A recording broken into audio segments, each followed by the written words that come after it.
The story begins in a desert in Nevada, United States, where several hunters and players were positioned in front of a massive portal. One of them commented that it was just a Class B portal, but even so, it seemed like they were using too many troops. One of the hunters, who was on the front line, said there were 5 Class A hunters and 20 Class B ones, so it would be a piece of cake. When everyone finally entered the dungeon, one of them was extremely shocked by what he saw. They asked if the only enemy was really that mage, and although he found it strange, he warned everyone not to let their guard down. In fact, what stood before them was not just a mage, but a lich, an undead creature that used dark magic. With a simple arm movement and a surge of mana, the entire dungeon began to tremble. Moments later, it was reported to the captain that the dungeon's level had risen to Class A, which caused surprise since it had been considered Class B just moments earlier. Suddenly, the previously empty place was filled with undead. An army of skeletons emerged, revealing it was a trap. The captain realized it too late and ordered everyone to prepare for battle. The war began intensely, and at first the humans seemed to be handling the situation well. The front line was solid, the mages were powerful, and even though the captain was sweating cold, trying to manage everything, something happened that shocked everyone. He could barely believe what he was seeing. A skeletal dragon was summoned by the lich, a winged creature that represented death itself. That was their doom. The captain immediately ordered a full retreat. Meanwhile, at the Intelligence and Command Center for the United States Hunters, the director asked what was happening. One of the operators replied that there were many casualties among the hunters sent on the mission, and that hundreds of undead were escaping through the portal. It was a complete catastrophe, an annihilation, a portal breach. At another moment, at Incheon Airport, Ada Akihiko, director of the Republic of Korea's Hunters, commented that the situation was extremely problematic. The director of the American players, who had just disembarked from a special plane sent by the US president, explained that the emergency meeting had been scheduled urgently and would therefore take place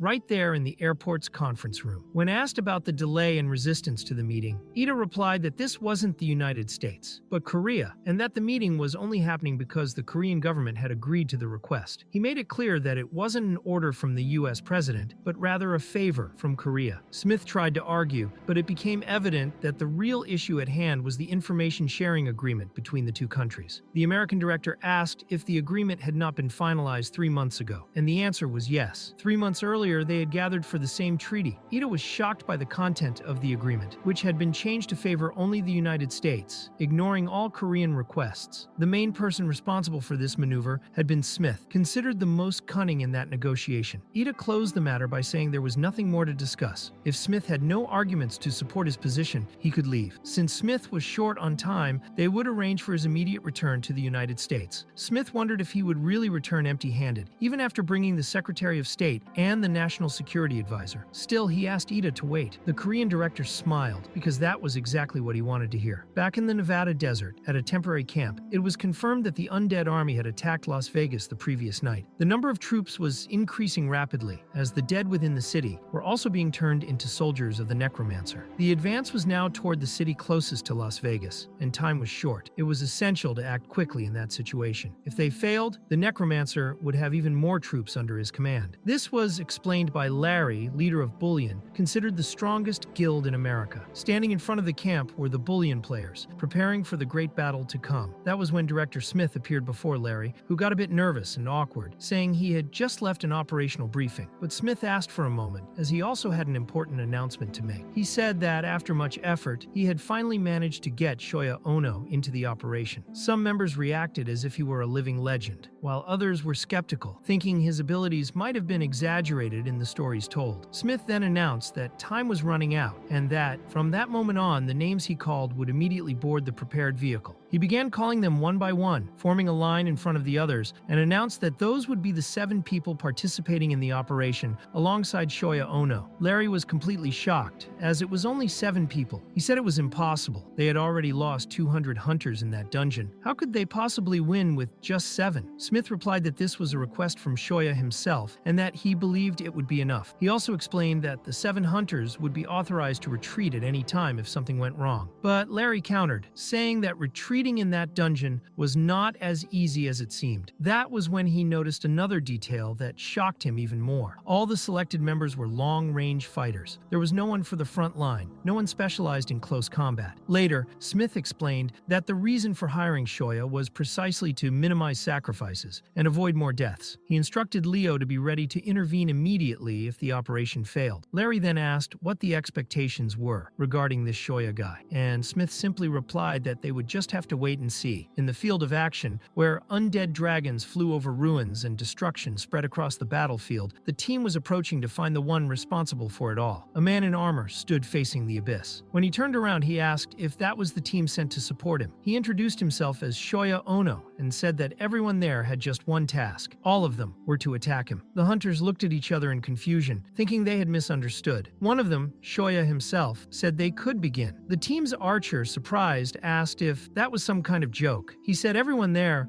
was prepared to die on that battlefield, and that if Shoya was just playing around, he should go back to his daddy. But Shoya confirmed, saying that was exactly it. They were to attack him with real intent to kill. Then he jumped off the cliff, landing on his feet without a scratch. In front of him stood the great undead army, and the first to attack was the dragon, which unleashed a blast of dark magic. Shoya raised his shield and activated the skill, the Grand Hall, creating a massive and powerful barrier that completely blocked the dragon's attack and even deflected it far from the long-range team. Everyone was shocked to see that he had withstood the dragon's breath so easily. That was the power of the world's strongest hunter. After some time, the barrier finally shattered, but the fragments that fell on Shoya's body strengthened him even more. He activated his sacred armor and prepared to face that entire army alone. His heart was pumping fire, and he used his third skill, Pulse of Hatred, which made all the skeletons hate him even more, like a provocation ability that drew the entire army to him. The archer remembered what Shoya had said earlier and finally understood. He shouted for everyone to attack Shoya with everything they had. Still hesitant, the team members obeyed. Arrows, spells, and attacks of all kinds were launched in his direction. They completely bombarded the battlefield. When the smoke rose and the skeletons disappeared, Shoya was still there, standing, completely unscathed. One of the mages looked in surprise and asked if that was really real. Shoya had taken all those attacks, both from the team members and the undead, and was still completely intact, without a single scratch. The archer commented that most of the horde had already been dissolved, and now only the one responsible remained, the one who had trapped Shoya with the bones of the dead skeletons. The Lich, the main summoner behind all that tragedy. He was the last enemy standing, of course, along with his dragon, which was already closing in, ready to melt Shoya completely with its next attack. The archer observed that it was too much mana, an absurd amount of power, and said that not even Shoya should be able to withstand that dragon's breath, especially in his current state, trapped and barely able to move. The team members wondered what they could do to help him, but Shoya simply said that, like this, it was too easy. Then he summoned a sacred chain and tied up the Lich as if it were nothing, pulling the undead by the collar. In the next second, both of them were hit directly by the undead dragon's breath. The long-range team was frozen in shock, barely able to believe what had just happened. A few seconds later, the dragon simply collapsed. It had killed itself, destroying its own master. The sky, once covered by dark clouds, suddenly cleared, and the sun shone again over the land as if nothing had happened. The mage remarked that all the undead had simply turned to dust. The archer confirmed, saying the summoner, the necromancer Lich, had completely vanished, and all that remained now was a massive crater.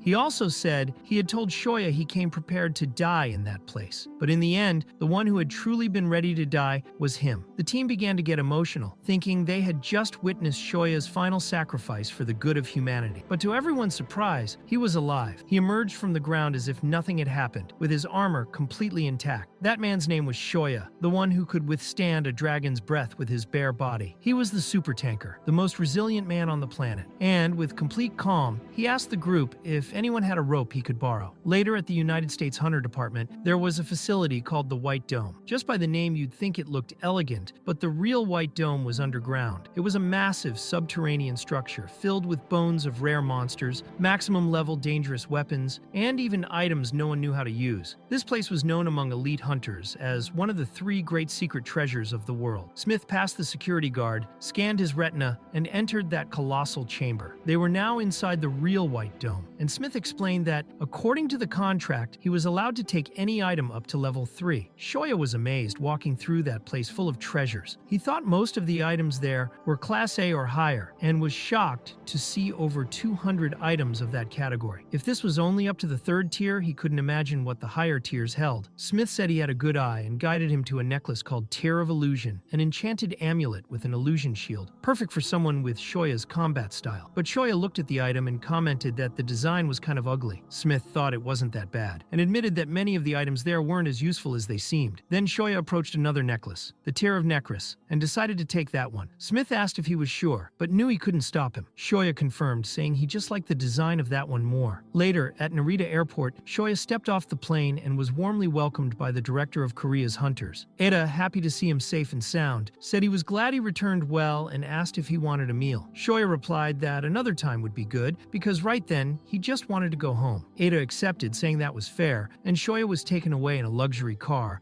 alongside the director himself. During the drive, Ada asked if Smith had said anything to him. Shoya confirmed and handed over a letter, which made the director curiously ask what that was about. Shoya had submitted an application for special neutralization, already anticipating that damned raccoon was up to something. He knew Smith was planning something, then he asked if he himself, Shoya, would take action, but answered no because unfortunately dual citizenship was not allowed. Ida commented that people like that guy needed to be watched closely, but Shoya asked them to analyze the upcoming clauses of the contract. They read carefully and realized that by accepting the special neutralization, the person would receive support, housing, complete tax exemption, priority access to portal allocations, and even a generous support fund. In addition, they were offering a second-tier treasure from the White Dome. Shoya asked what the director thought of that. Ida replied that, as director of the Korea Hunter Association, he authorized him to choose a treasure from their vault, even one of first class. Shoya was surprised and asked if they really had a treasure vault, since it seemed like they only had about 20 items in total, and half had been donated. Ada tried to appeal emotionally, saying people were starting to complain about the special privileges Shoya was receiving. Shoya questioned whether that was really such a big problem, but at that moment, his danger sense kicked in. He asked the driver if something was wrong, and yes, it was. A truck was coming at high speed straight toward their car, ready to cause an accident. Shoya quickly got out of the car and used his finger chain to restrain the truck driver, who had already stepped out, stopping the vehicle with one hand. The poor driver, who had been dozing off at the wheel, could barely believe what had happened and was gently held in his arms. Shoya asked why he had fallen asleep at the wheel and warned him to be more careful. While the truck driver apologized, embarrassed, Shoya looked around and noticed that no one had been hurt. Only the driver seemed close to a heart attack from the scare. In the back seat, there was a child with her mouth open in shock. Shoya asked if she was okay and she nodded, which relieved him. Ida commented that at least this time, only a door had been ripped off, unlike last time when much more was destroyed and the bill was extremely expensive. Shoya said it was an emergency and there was no time to open the door. Ida agreed, saying he was right, because compared to someone's life, a door meant nothing. Returning to the previous conversation, Shoya asked what they had been saying, but he couldn't hear properly because of the wind coming in through the open door. Later, on an uninhabited island near Japan, Shoya thanked Takeo for the trip, even though he was busy with work. The boatman replied that it was no problem and that Shoya could call him anytime he needed. He also asked if Shoya was still living off noodles, then handed him some homemade kimchi, saying it was better than eating instant ramen. Shoya was very happy and sincerely thanked him. Takeo said that if Shoya ever needed anything, he just had to ask. He also said that if he wasn't there, Shoya wouldn't be either. Shoya said everything was fine. After all, they were friends. Takeo agreed. Later, Shoya entered the forest and returned to the small cabin where he lived. As soon as he arrived, he took off his shoes, opened his cabinet full of noodles, went into his room filled with Power Rangers merchandise, and then sat down to eat noodles with kimchi while watching the fictional version of the Power Rangers from that universe. Despite being the most powerful hunter in existence, he lived an extremely normal life. He remembered the reason why he loved that show so much. When he was a child living with other children, that was the show he watched the most. On TV, the heroes defeated a great villain who always escaped at the last moment, almost being defeated. They would say that no matter how many times the enemy returned, they would protect Earth no matter what. That promise had motivated Shoya throughout his life. When he finished eating, he said that episode was a masterpiece. To him, Video Man never got old, no matter how many times he watched it. Then he remembered the other children he used to play with when he was little. Finally, he went back to work. He lowered a large tarp with a projector on which several names were written. Some were circled, others crossed out. He said there were still 71 left. He asked them all to wait for him. He swore he would bring them all back to this world. He swore he would do it. Later, at the United States Hunters Department, Smith asked if there had been any progress in the investigation about Shoya. The messenger replied that yes,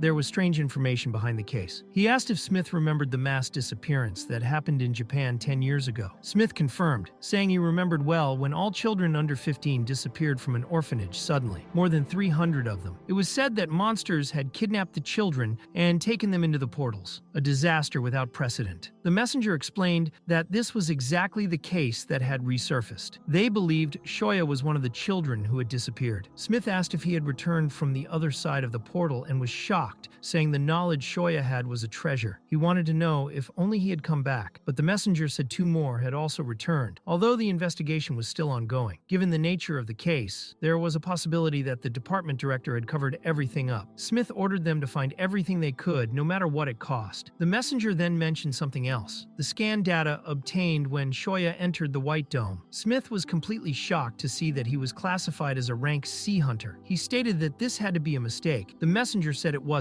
The biometric scan confirmed the C rank. Smith refused to believe it, saying that Shoya was clearly more powerful than a rank S. The messenger continued explaining that inside Shoya's equipment, there was a shield whose rank no one could identify. That golden shield he always carried around. Even if it was rare, there was no way that could be a C rank item. Just by wielding it, Shoya already showed more power than many S rank hunters. A C rank would never even be able to lift something like that. Smith knew there were many inconsistencies in Shoya's case, and stated that they were missing something. He ordered his subordinate to keep digging. They needed to make Shoya accept naturalization by the United States, no matter the secrets or what intelligence was hiding. They were going to uncover everything. Later, a security guard tried to stop Shoya, saying that area wasn't open to civilians, but as soon as he realized who it was, the hunter Ono, he became completely terrified. Meanwhile, at the Hunters Department of Japan, or maybe Korea, since the translation seemed inconsistent. It was explained that in Japan, hunters were considered essential national assets for international competitiveness. The building they were in was one of the largest government facilities. Over time, however, policies changed. Large corporations began acting as sponsors, and private groups grew, surpassing the influence the Hunters Association had 10 years ago. Back then, the association was the highest authority, but now its position was far more marginalized.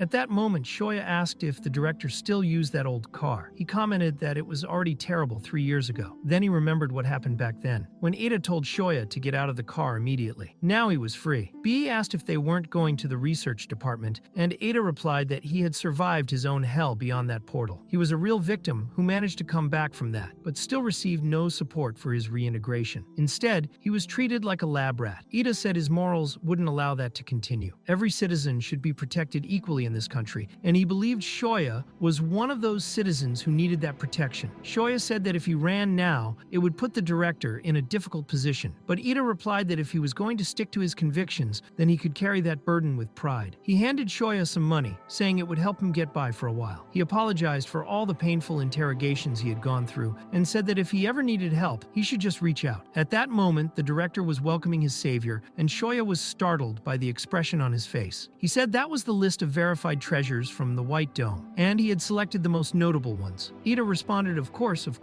and asked why he didn't sit down. Shoya said he had a really bad feeling and was going to leave. Ada asked him not to be so cold, because he had big news that day. Later, while they were having tea, Ada asked if Shoya remembered the girl he had saved in the truck incident. He said Shoya should get ready to be impressed, because that girl was the daughter of Aiko Hashiba from the 9 Stars Group, the Iron-Blooded Empress, president of one of the 20 largest financial powers in the country. Shoya asked, so what? And Ada begged him to help, saying, please for the love of God. Shoya questioned where all that had come from, and Ada explained that Hashiba had promised to donate $1 billion to the Hunters Association. Shoya said that if that was the case, then they better accept it quickly. The director added that another part of the deal was that Hashiba wanted to meet Shoya in person, but he had told her the hunter was too busy. Shoya replied that he had already made it clear he didn't want to be stuck in that place. The director said yes, Yes, it was in the contract, but personally, he had always seen Shoya as a companion. Shoya told him to just admit it already, and Ida said fine. He admitted it. He did want a bit of fame and money. He knew very well that the association was in trouble and getting stabbed in the back every day. Ida promised he would give Shoya the best of everything if he agreed to it, and begged him to have pity on a poor man who only wanted what was best for humanity. Shoya thought most of the resources were already being spent on him, and the director was in front of him, crying and begging. Shoya said all right, he could go now if the director wanted him to. The director responded excitedly, saying that was the spirit, and that he would contact the 9 Stars group immediately. Shoya said that was fine, until both of them received an emergency message, a request for reinforcements for a portal. The director said the matter with the 9 Stars would have to wait, and the chief secretary reported that the helicopter was already being dispatched. Shoya confirmed that he would take it. Later at the Haneda Logistics Center, Shoya asked if that area was under the jurisdiction of the Black Sky Guild, and one of the subordinates confirmed, explaining that their second elite team had entered there 2 hours earlier. Shoya commented that the place must be a mess, and the subordinate informed him that the second team included Hana Mizukami, known not only for her movie star beauty, but also for being an internationally recognized A-rank flame mage. She entered dangerous portals without hesitation, and had never been involved in any scandals. Wherever she went, crowds of fans followed. Shoya said that if she was in that portal and no one had returned yet, the situation must really be bad. The messenger confirmed, saying that the portal's classification had already been raised from B to A some time ago. Even so, the Black Sky Guild insisted everything was under control, despite the team having completely disappeared. Suddenly, everyone felt a massive pressure. The portal was breaking. It was a collapse, and Shoya had to act immediately. That was when someone appeared asking who they were, warning that this was a restricted area.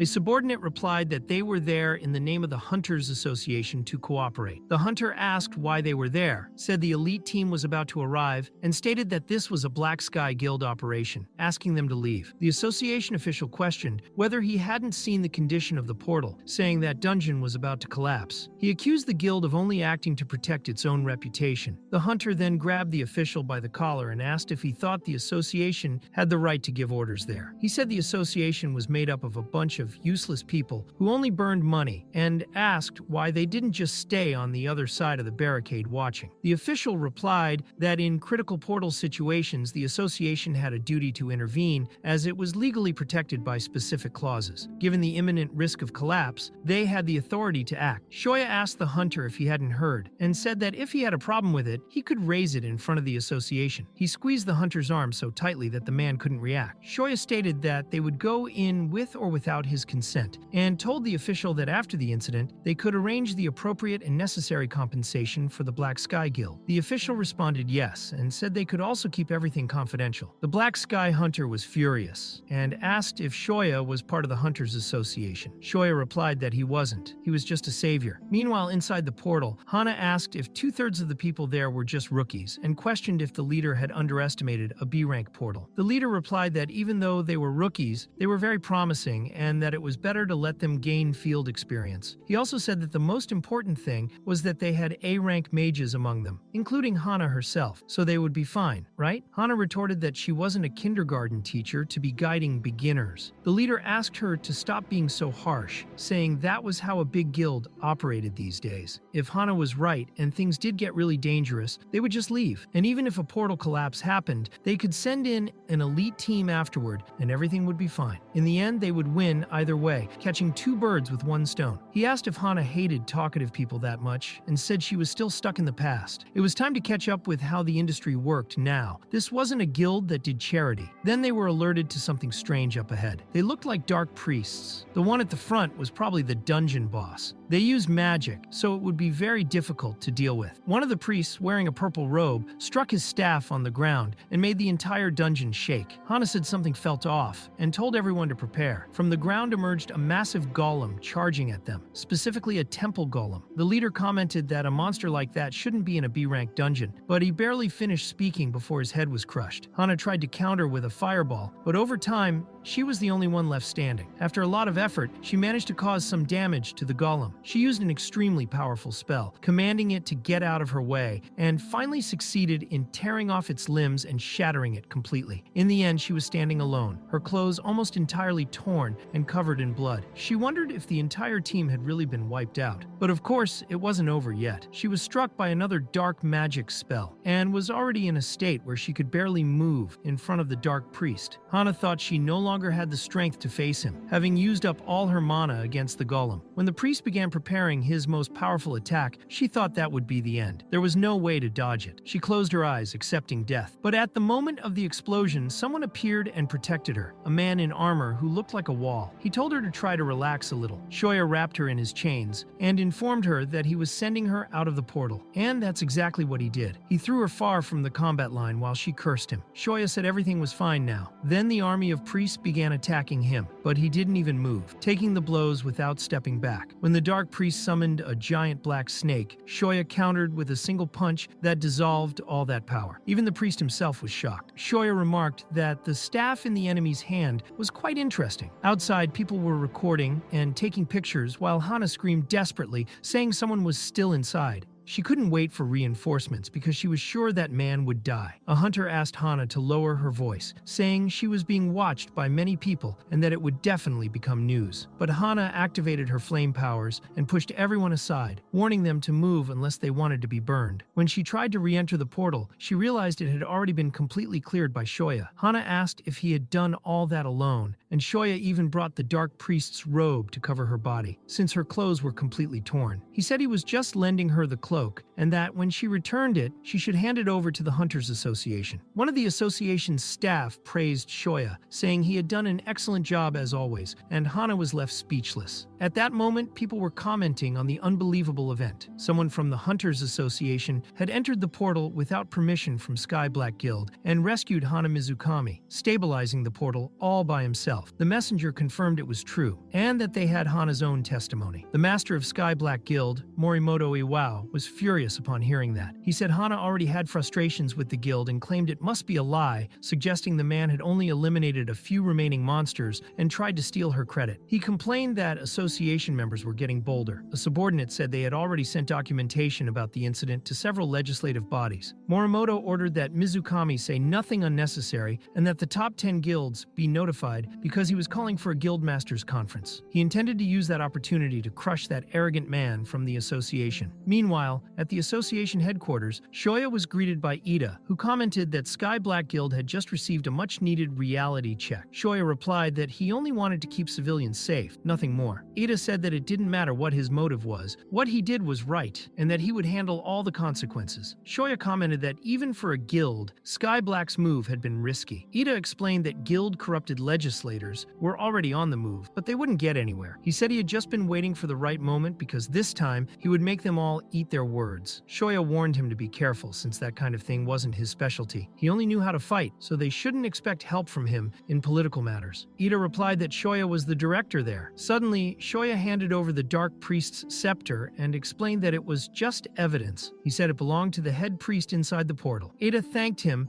and said he would return it after using it as proof. Then he brought up something important and asked if Shoya had already arranged the meeting. Shoya asked what meeting that was, and Ada explained it was with Aiko Hashiba from the Nine Stars group, saying he hadn't forgotten, right? Later, Shoya was in a taxi on his way to meet her, Aiko Hashiba, the Iron Blood Empress. She was waiting for him in front of her house, and the two greeted each other. The child ran to Shoya, and he asked how she was doing. The girl replied that she was fine and thanked him for saving her life that day. Shoya said he just did what was right. Aiko invited them inside, saying she wanted to show them the house. Later, she thanked him again. She said he saved her daughter, Yuna, and that she really wanted to offer him something in return for what he did. Shoya said there was no need for anything. Just the fact that she remained interested in the Hunters Association was more than enough. Aiko asked if he was there on behalf of the association, since she had heard he wasn't an official member. Shoya thought that this woman had definitely done her homework, as she knew very specific details. Aiko said that if it offended him, she apologized in advance, as she only researched to treat him appropriately. Shoya asked if that was a proposal and not just gratitude. Eiko replied that she didn't want to burden the man who saved her daughter, but the situation made her consider something. The Nine Stars group was thinking of founding an official hunters guild, and as the guild master, she wanted reliable people by her side. Shoya politely declined, saying he already had a very different goal. Eiko asked if he minded sharing what that goal was. Shoya explained that he wanted to become the greatest hero on Earth, someone like Video Man, protecting the world from all evil. He said that was the dream of all men, for sure. Eiko let out a discreet laugh at his sincerity. Shoya thanked her for the offer, but declined it respectfully. Eiko said she understood, and that it was okay, apologizing for pushing that kind of conversation. Then Yuna asked if it was like that hero from the future, Hyperman, and mentioned that there was a boy in her class who liked that kind of hero. Shoya asked if that was the kid's hero nowadays, saying no, Video Man was definitely better than that Hyperman guy. Yuna replied that he had never even seen Hyperman, so how could he know? They kept chatting for a long time, and after that, Shoya was already on his way back to the Hunters Association. The director asked how the conversation went. Shoya said it went much better than expected and mentioned that Eiko said she would like to see him again. Ida said that was great, but Shoya replied that unfortunately, he wouldn't be able to stop by the association for a while. Ada asked if he was going back to that, and how many were still missing. Shoya answered, 71 exactly. Ada said he wouldn't ask him to stop, but emphasized that safety came first, and that Shoya couldn't forget that. Shoya said he understood and thanked him before hanging up. On the way back, the driver asked if he could turn on the radio, since one of his favorite songs was playing. Shoya asked if he was a fan of that singer,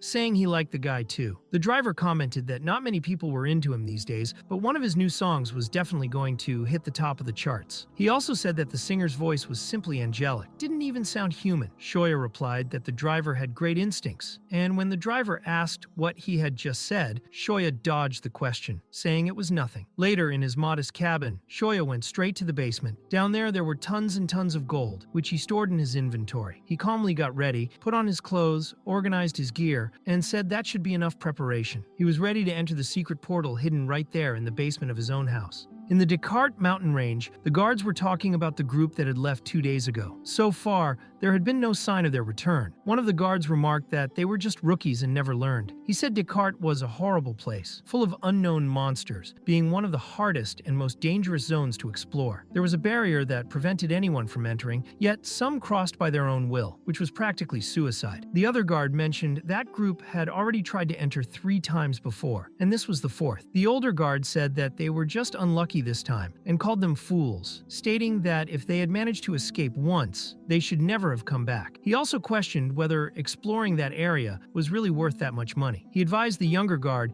to forget anyone who left the wall, because if he worried about everyone, he would end up going crazy. Suddenly, the drums began to sound, which meant someone was returning from that place. The older guard recognized it and said that guy had survived again. The younger one asked if he knew him, and the veteran replied that yes, that man was a living legend in the region, being the person who had crossed beyond the border the most. It was probably his 15th time. He said the first time was only 2 months ago. The younger one was impressed and asked if he had done all that in just 2 months. The old man confirmed and explained that was why he was called a living legend. That man was Shoya Ono, and he had returned bringing the carcasses of giant creatures, like a Descartes bear and a white-horned deer. While checking his identification and hunting permit, the commander asked if he would use the portal again. Shoya replied that he would, even saying he was willing to pay a fine if necessary. The captain remarked that he was always very understanding. Then Shoya teleported to Baraton, the largest city in the empire. Baraton was extremely busy, with a medieval appearance that made it look like another world. A child approached Shoya offering fresh bread, but upon seeing his expression ran away scared. That was because Shoya didn't have good memories of that place. He was one of the 300 captured and taken there like a dog, sold as a specimen from another world for experiments and slavery. All they wanted was to go home. Now, Shoya was back, ready for revenge. Meanwhile, in the slums of Baraton, in the underworld, an illegal betting fight was taking place, with people drinking and placing bets. Shoya went straight to a closed room where he was already expected. A man greeted him well, saying it had been 2 months. Shoya, generous as always, handed over 2 gold bars. He acknowledged that the man had fulfilled his part of the deal well, and now it was time to continue. The man said his job was always to meet the expectations expectations of his clients. But then, Shoya mentioned Peladra, which made the man visibly nervous. Shoya asked if the item was listed in the inventory. It wasn't, and the man was impressed by Shoya's memory after a year. He said that kind of item wasn't something that could be bought with money. The man said he would offer the Tears of Necres in exchange, which could be traded for anything on the black market, but Shoya insisted that he wanted Peladra first. The negotiator replied that he couldn't get it immediately. Shoya simply said to prepare it, and that when it was ready, he would bring the other part of the deal. The man asked him to return in 10 days. As for the first deal, he said he had found 2 more of the people kidnapped from the other world. Shoya recognized the names, Michuro and Mina, and asked where they were now. Later, Shoya returned to his hideout, which was also his home. There, he was digging a grave. He believed those 2 were dead because their bodies were sunk in the swamp. He arrived too late. Analyzing the scene, he realized they were still alive before falling into that misery. At that moment, he could only cry. Then he held the ceremony as he should, buried the 2 and paid his respects, saying they could now rest in peace. Those 2 graves were not the only ones. Shoya promised that he would make all the murderers pay. Then he returned to Descartes, later fully equipped and furious. He killed monsters with rage, slicing the creatures' heads as if they were nothing. Even when attacked from behind, he took no damage and struck back, killing the creature with brutality. After a while, Shoya finished the massacre. There were so many dead creatures scattered around that, if he weren't known as a living legend in Descartes, no one would believe he had done it. Even so, Shoya told himself he still needed to get stronger. Later, while collecting mana crystals from inside the monsters, he stated that this should be enough for now. Suddenly, he felt a great power awakening inside his own body. The Guardian emblem had evolved, reaching the 3rd stage of evolution. Now he was in the 3rd circle of the finger chain and the Guardian's skin. The mark evolved into the will of the Guardian, and Shoya said it took an entire year to reach that level. He finally unlocked the ability called Guardian's Illusion in the 3rd circle. Coincidentally, he evolved on the same day he obtained Peladra, which made him think that maybe luck really was on his side. With that in mind, he decided to continue his journey. Later, in the city, he went to the place where he could see the Peladra. Just being in front of the armor almost made him emotional. That was the legendary armor, and even though the name sounded a bit funny, it was better to keep the mystical and respectful tone of the moment. The Peladra was a legendary item, said to have been left behind by the most powerful holy knight in history before ascending to the heavens. The mythical aura it emanated spoke for itself, without the need for words. Besides, it was golden, Shoya's favorite color. The negotiator then asked to see the Tear of Necres, and Shoya, thinking about it, concluded that even though it was such a rare item, the tear was still ranked as an A-class item, so he didn't hesitate to hand it over. He knew the item allowed underwater breathing, but now he also sensed a hidden effect, related to the spirit of water, which could only be activated in the other world. He found that interesting and even uncertain if it would be enough. He handed the tear to the negotiator. After analyzing it, the man confirmed the deal without hesitation, and Shoya left the place equipped with the Peladra. The armor was truly incredible. It had a divine 5th circle shield, divine 5th circle skin, as well as 4th circle vitality enhancement, 4th circle power enhancement, and 7th circle darkness resistance. It also came with active abilities like Holy Light and Strike of the Heretics. Shoya couldn't wait to test it all in action, and already knew the perfect place to do it. Later, he was so deeply immersed in Descartes territory that he reached the zone of the Great Steel, a dense forest with a large clearing. There, he found a flat space where he could plant his shield. He intentionally called the creatures, making a noise so loud that the entire forest could hear. That was when the Great Steel appeared, the boss of that territory. Shoya commented that this would be the 17th attempt, but this time it was different. The giant gorilla roared at him and threw a punch at his shield. Despite the insane speed and strength, Shoya noticed the damage taken was much less than in previous fights. That was the power of the Peladra. Now it was his turn. Shoya counterattacked with a powerful punch, but even so, the Great Steel managed to defend itself. As they exchanged blows, Shoya wondered how the gorilla's arms could be so resilient, almost as if made of diamond. He barely avoided another hit, but managed to dodge in time. He thought to himself that this was a true tank versus tank fight, and he was fine with that. He was determined to finish it soon. They kept exchanging heavy blows for a long time. After 2 hours of fighting, both were still standing. The two were exhausted, but ready to continue. The gorilla seemed hungry for more beating, while Shoya was already fed up, feeling like it would never end. He concluded it was another draw, and asked out loud if the Great Steel steel agreed. The monster just snorted and walked away. They knew they could keep fighting to the end, but whoever won would be completely drained. Shoya needed to save energy to return, and the Great Steel still had to maintain its post as the boss of the zone. Shoya commented that the gorilla's attacks didn't even hurt that much anymore, and that next time it should get stronger, or it would be defeated. Suddenly, the Great Steel threw a banana at him. Shoya caught it and wondered if that was the gorilla's way of acknowledging him as an equal. At the rate things were going, he'd end up befriending a monster. Later at home, Shoya noticed he had several missed calls from the association director. There were 27 in total. He wondered if something serious had happened at the Hunter Association. When he called back, the director, Ada Akihiro, asked for help immediately. Shoya asked what the problem was this time, and Ada said it was something huge. The hunter Hana Mizukami had just left the Black Sky Guild, and this was a great opportunity. They could get an A-rank hunter for the association, so he asked Shoya to go meet her and try to convince her to join. Shoya didn't understand why he had to convince Hana Mizukami, and also said it didn't make sense for her to join the association. But Ada explained that the first place she went after leaving the guild was precisely the association, and she was asking for Shoya. She seemed very interested in him. Shoya said she probably only went to return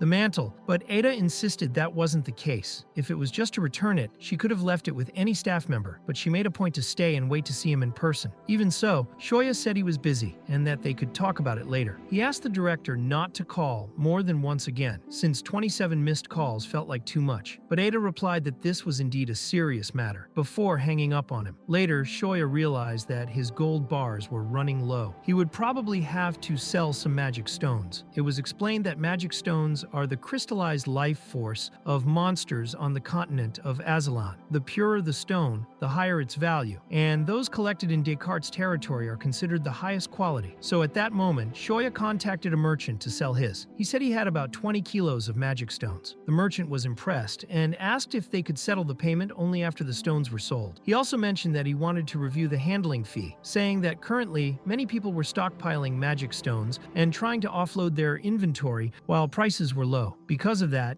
it was hard to make a profit. He stated that he understood each client had their own situation, but that was just how things worked in that country. He said that if Shoya preferred, they could handle everything discreetly. Shoya, however, immediately declined. He wasn't interested in that kind of deal. The merchant began to panic over the potential loss of the sale, and Shoya asked if he was using the magic stones for money laundering. He made it clear that he wanted nothing to do with any of that. The merchant swore he wasn't doing anything illegal and tried to resume the negotiation, suggesting they could proceed through the brew method and asked Shoya to listen a bit longer. But Shoya remarked that he had only contacted that company because it allowed anonymity. Now that this was compromised, he no longer intended to do business with them. That was when Shoya remembered the 9 Stars Group, which also operated a magic stone trading mark. They seemed more trustworthy, so he decided to check them out. Later, he was already at the 9 Stars Magic Exchange Center, and the appraiser was so shocked by the quality of the stones that he ran off to call the director. Shortly after, Shoya was taken to the VIP room, where the director showed him the analysis results. One of the magic stones was ranked S, and aside from rank 7 stones that could only be obtained from boss monsters, this one had the highest possible quality. The director asked if those stones had already been traded elsewhere, as he estimated an average of 20 kilos every 2 months. Shoya was surprised and asked how he knew that. The director explained that he had always been curious about who was behind that impressive volume. It seemed that only Shoya could accomplish such a feat in the entire country. Because of that, he would be treated as a VIP client. The director himself would handle everything personally and begged Shoya to make the deal with them. Shoya asked what VIP treatment included, and another employee immediately appeared, explaining that there were a variety of benefits. Simply put, whatever Shoya requested, they would arrange. They also guaranteed that all the money could be deposited into an extremely secure bank. Shoya admitted that he liked the offer. He thought that level of service was completely different from what he had received from the other merchant. Shoya said that, actually, he had only one condition. He wanted to keep his identity secret and receive the payment in pure gold bars. The director asked if that was all and assured him they could get him anything he needed, just say the word. Shoya then accepted the deal, assuming there would be no more problems from that point on, and said he would work exclusively with the 9 Stars Group. He left the place being honored by everyone, thinking he should have done business with those people from the start. Right after that, Shoya received a call from Ada, who asked if he had already met with Hana Mizukami. Shoya replied that he hadn't. Ada said he had made it very clear, but Shoya remarked that he didn't even know how he got in contact with her. Shoya confirmed it was true, but explained that everyone in the association carries a GPS for emergencies. He had given his own tracker to Hana, and she said she would personally meet with him. At that moment, she was already right behind him. Shoya said he would talk to her quickly and wanted to know what that damn director had done. He commented that they would talk more later. Hana apologized for showing up unannounced, but said she really wanted to see him in person. She thanked him for saving her that other day. Shoya replied that it was nothing. Hana handed him a bag with the mantle she had borrowed, and Shoya thought he could finally match it with Peladra. Hana asked if he had time to eat something, saying that she would pay. Shoya replied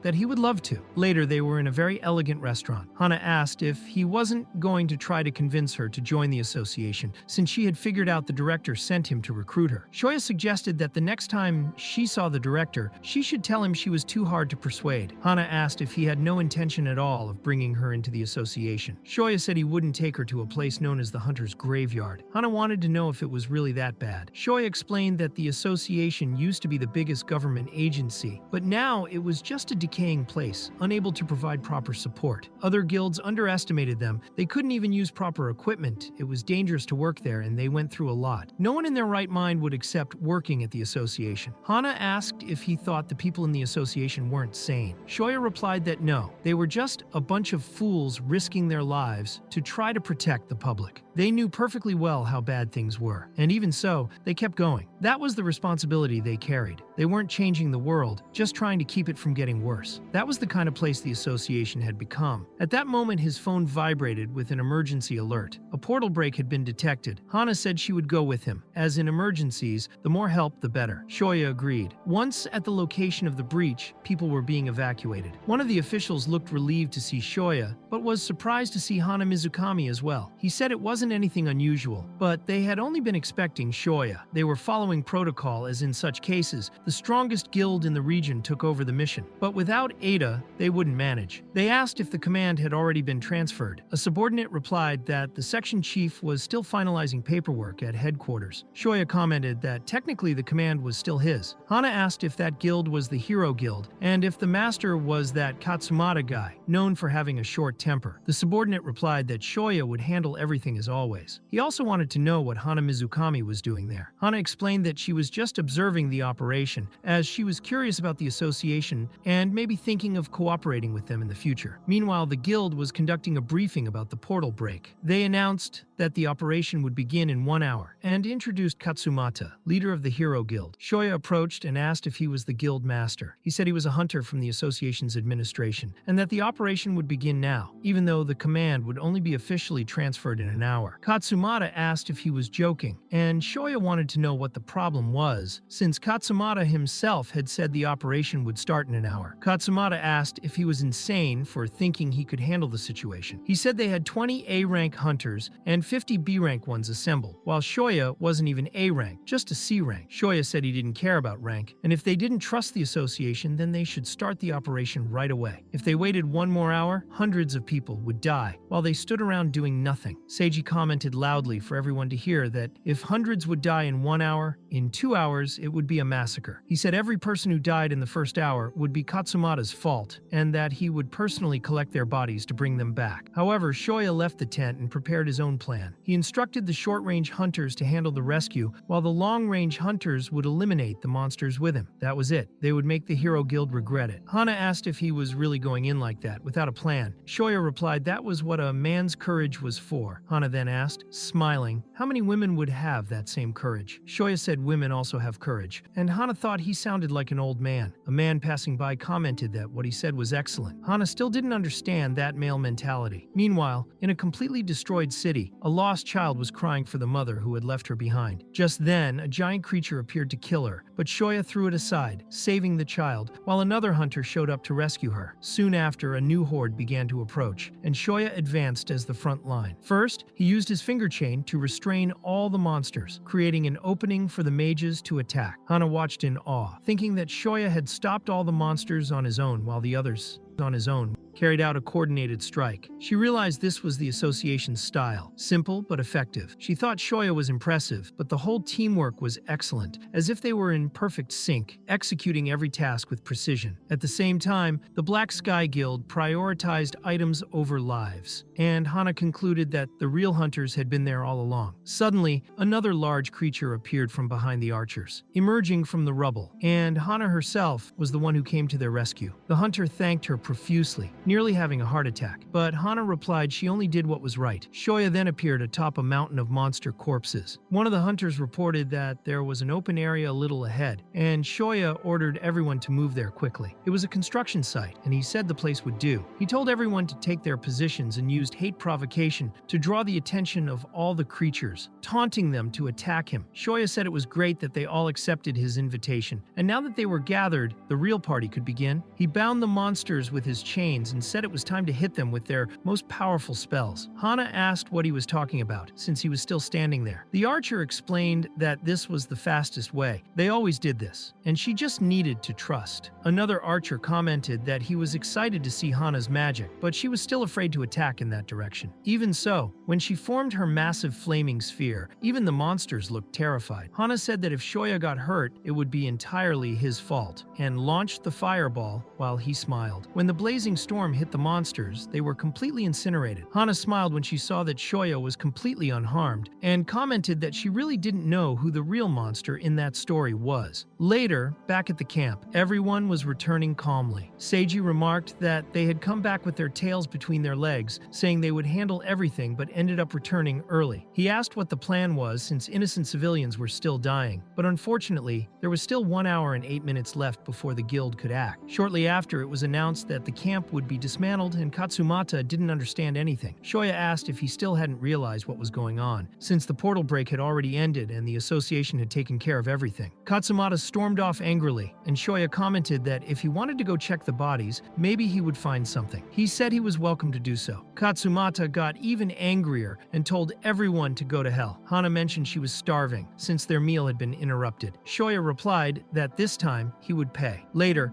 still in the morning, Shoya was inside a taxi heading back when he heard on the radio that Hana Misukami had left the Black Sky Guild. To everyone's surprise, she had joined the Hunters Association. The unexpected news caused chaos across the guild scene. During the interview, Hana explained that she chose the association because she wanted to follow someone she wanted to become just as amazing as. Shoya felt flattered hearing that. However, suddenly he sensed danger through his ability. He asked the driver to take him to the central library as fast as possible. While doing that, he called Minato to check how he was doing. He asked if he was okay and said he was already on the way. He told him to hang in there. Minato apologized for causing trouble, but Shoya replied it was no trouble at all, said to just call if anything happened, and told him not to worry. Later, at the library itself, everyone was being asked to evacuate. A woman commented, exhausted, if it was because of enemies again. She asked if there was some S-rank treasure hidden in there, or why evil kept showing up in that place. Meanwhile, in the library's restroom, there was a man with a super powerful weapon trying to break something tough. He asked what it was made of, and the other replied that was why they had to use an S-rank item inside. He said they were out of time and needed to leave before the association arrived. As soon as they left, the strange cocoon transformed into a boy wearing a helmet. He said the library was going to hate him again. At that moment, Shoya appeared to rescue Minato. Minato said he remembered what happened 3 years ago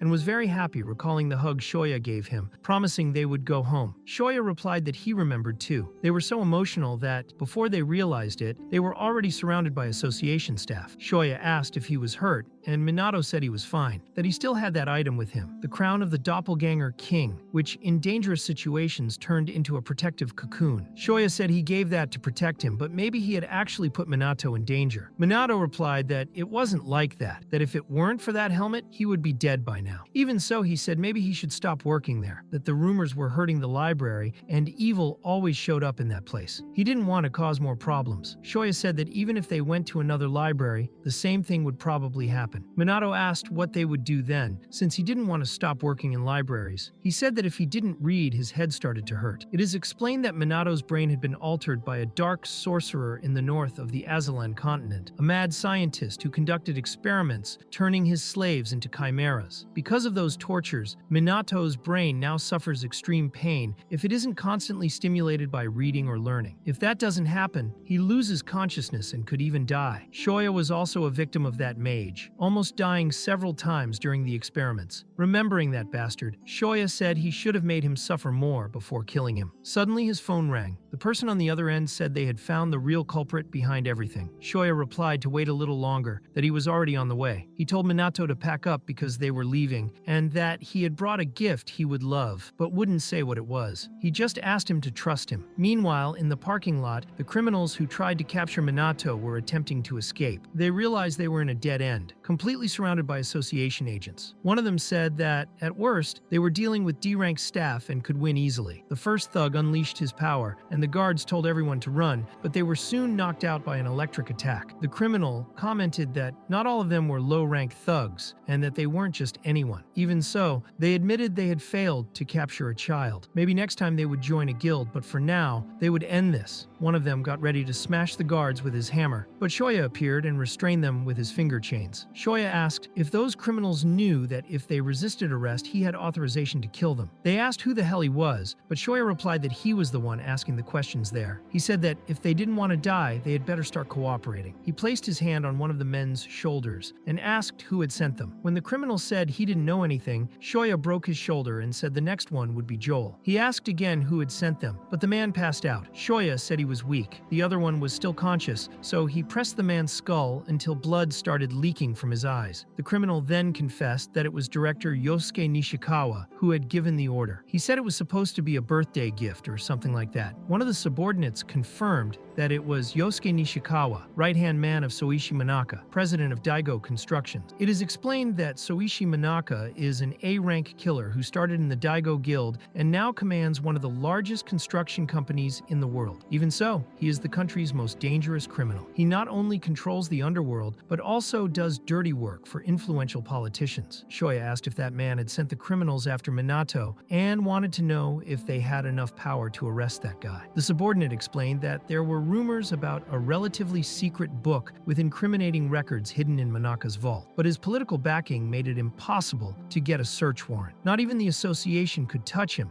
unless they caught him in the act, in public. That's why they couldn't do much in this case. Shoya said that was perfect. Now he would take more serious action. A translation note explained that the Japanese names would be changed to Korean ones, so everything had changed again. It wasn't his fault, but rather the fault of the poor translation of the new version. These things happened. Later they were at the headquarters of the Daegang Construction Company, which was the same one mentioned before, just with a different name. The subordinate explained that the building had 20 floors in total. 14 of them belonged to the front company, but starting from the 15th floor was where the real criminals were. The director's office, where the evidence was on the 20th floor. Shoya ordered all available agents to be gathered and to wait there. The subordinate asked if he was going alone, without backup. Shoya replied that he couldn't do everything alone, but the others would only need to finish the job afterward. He entered the elevator but saw that there were only buttons up to the 14th floor. He went up there, and when he got out, he was approached by a security guard who said that area was not open to the public. Shoya replied that he had business on the 20th floor and asked how to get there. The guard wanted to know where he was from, and Shoya said he was from the association, but didn't have a warrant. The guard told him to leave. Shoya replied that he would then climb the next 6 floors by the stairs. The guard said he wouldn't allow it, and when he tried to grab him, he was immediately slammed to the ground. Shoya commented that the reception in that place was terrible. As he climbed the stairs, more guards appeared to try to stop him. They asked if he knew where he was stepping and warned that if he came any closer, he would be dead. Shoya said he wasn't interested in playing around with trash like them. The guards began to underestimate him, saying that together they could kill him. They said that soon he would be crawling, trembling in fear, and wetting his pants. One of them launched a fireball directly at Shoya, while the other complained that he had burned the wall. The first replied that it was better that way. Now they just had to clean up his ashes. But they were surprised when they heard Shoya's voice calmly citing the hunter management laws. Article 21, paragraph 2. An agent of the association may use lethal force in unavoidable cases of self-defense when in conflict with a wrongdoer. Since the attack clearly had murderous intent and the association's actions were within the law, Shoya announced he would show no mercy to anyone who attacked him. He asked if they were really confident they could kill him. All the security guards charged at him at once, but Shoya, with just one arm movement, restrained them all with his chains. He admitted they at least had courage. Later, the building's alarm was triggered. The place entered a full state of emergency. Dozens of guards attacked Shoya, but they couldn't even scratch Paladra. They shouted to protect the director at all costs. The number of enemies kept increasing, but none of them could even damage Shoya's armor, and he remained silent. Suddenly, he used a single strike. All the surrounding light was sucked into his armor, plunging the area into darkness. When the light returned, everyone was blinded, almost burned. One of the few guards who wasn't hit asked what kind of light that was. When he looked again, all the others had already been disintegrated. Shoya entered the office. The director remarked that he was indeed powerful and asked what brought someone from the association there. That man was Ma Zhongqil, director of Digang. Shoya asked if that idiot sitting there was really Ma Zhongqil, and his assistant, Sa Youngjun, his right-hand man, wanted to know how Shoya dared to speak that way to the director. Shoya asked if it was Zhongqil himself who had sent those bastards after Minato, saying it was a birthday gift for the director. Youngjun asked if he meant the kid who stole the crown of the doppelganger king, then said that both he and that other brat would be punished for it. However, when he tried to land a hit, it clashed against Shoya's shield and caused no damage. Even so, he was skilled enough to dodge Shoya's chains, which made the director order Youngjun to finish it quickly because it was getting boring. Youngjun apologized and used the Gale Spear, ready to finish Shoya off. He charged with all his fury, but with a simple shield strike, Shoya broke his katana. Before he could react, Youngjun was hit so hard that he was knocked out instantly. The problem was that the director was already behind Shoya, and his secretary had just made things worse unnecessarily. Shoya couldn't hit the director, who had already vanished. The enemy then landed several rapid strikes on Shoya from all directions. But still, Shoya felt no damage. When he finally managed to grab the director by the neck, he vanished again, as it was just an illusion. These were the abilities of an assassin. Zhongqil said Shoya would never land a truly effective hit on him, and Shoya replied that he could say the same. The director admitted he was right, that simply stabbing him with a knife wouldn't be enough, and that was when Shoya was caught from behind by a skill that immobilized him. The one who did it was the secretary, acting stealthily. The director praised Shoya, saying he was impressive, and would force him to use a skill he hadn't used in a long time. Stealth and assassination were his specialties, but he had one ability he was especially proud of. He activated the Eclipse Blade, a flame that devours even the enemy's soul, a flame that never goes out. He said Shoya seemed very confident in his defense, which meant he would die slowly in the most painful way possible. All the director wanted now was to sit and watch him die. After a while, the director remarked that the guy was much tougher than expected and that it would